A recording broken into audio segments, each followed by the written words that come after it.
Assalamualaikum warahmatullahi wabarakatuh. Perkenalkan, nama saya Walinda dengan NIM 225231147, mahasiswa dari Universitas Islam Negeri Raden Mas Said Surakarta, program studi perbankan syariah 2D. Di sini saya akan melengkapi tugas mata kuliah Islam dan Budaya Jawa, yaitu menceritakan kembali atau mengisahkan ulang kisah perjanjian Giyanti 1755 dan terbelahnya Jawa.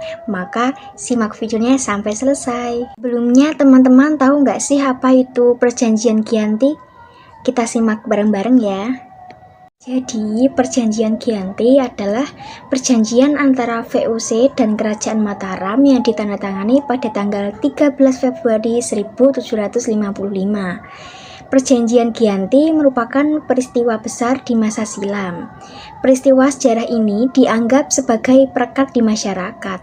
Perjanjian ini lahir sebagai kesepakatan segitiga politik antara Pakubuwono II, Pangeran Mangkubumi, dan Perserikatan Dagang India dan Belanda atau VOC.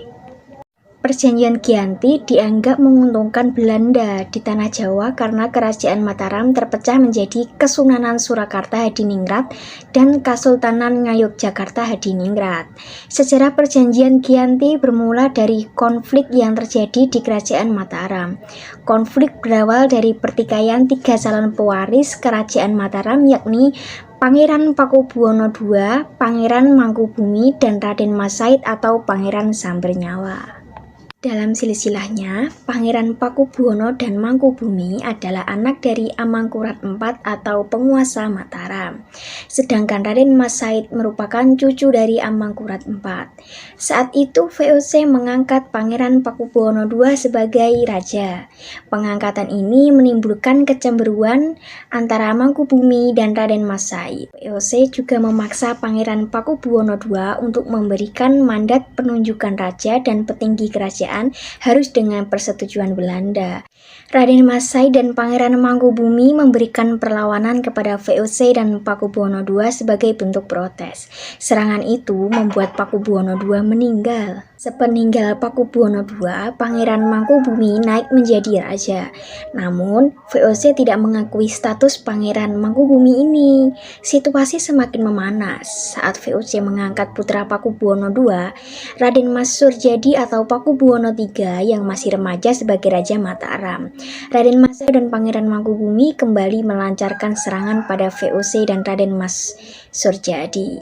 Untuk meredam serangan itu, VOC menjalankan siasat licik dengan memecah belah Raden Mas Said dan Pangeran Mangkubumi. VOC pun mengirimkan utusan khusus untuk menghasut Raden Mas Said agar berhati-hati terhadap Pangeran Mangkubumi yang bisa mengkhianatinya.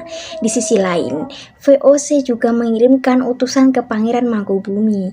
VOC membujuk Mangkubumi dengan menjanjikan setengah wilayah kekuasaan Mataram yang dipegang Raden Mas Surjadi. VOC pun kemudian mengundang kedua orang tersebut untuk merundingkan pembagian kekuasaan. Perundingan terjadi pada tanggal 22 sampai 23 September 1754, membahas pembagian wilayah kekuasaan Mataram.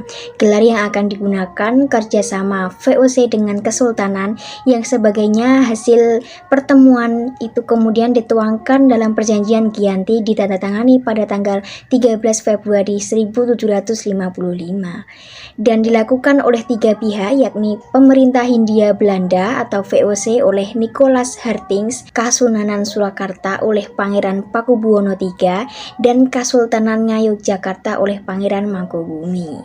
Pangeran Mangkubumi diangkat sebagai Sultan Hamengkubuwono dengan separuh kekuasaan kerajaan Mataram. Kekuasaan itu diberikan atau diwariskan secara turun-temurun. Rakyat kesultanan harus bekerja sama dengan rakyat yang berada di bawah kekuasaan VOC.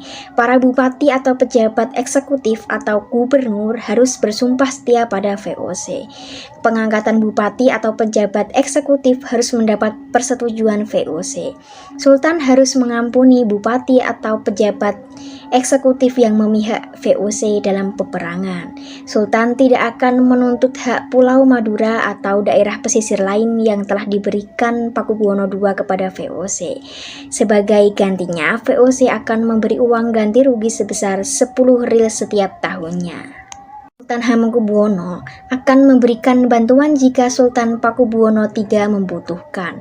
Sultan akan menjual bahan makanan dengan harga yang ditentukan VOC. Sultan berjanji menepati segala macam perjanjian yang pernah dibuat antara penguasa Mataram terdahulu dengan VOC. Dampak dari perjanjian Giyanti memecah belah Kerajaan Mataram. Kerajaan Mataram terbagi menjadi dua, yakni Kesultanan Ngayogyakarta Hadiningrat dan Kasunanan Surakarta Hadiningrat. Mimpi Kerajaan Mataram yang ingin menyatukan seluruh kerajaan di tanah Jawa pun tak terwujud karena penjajah. Kah teman-teman sudah tahu alur ceritanya? Sekian kisah dari perjanjian Giyanti 1755 dan terbelahnya Jawa. Kurang lebihnya mohon maaf. Wassalamualaikum warahmatullahi wabarakatuh.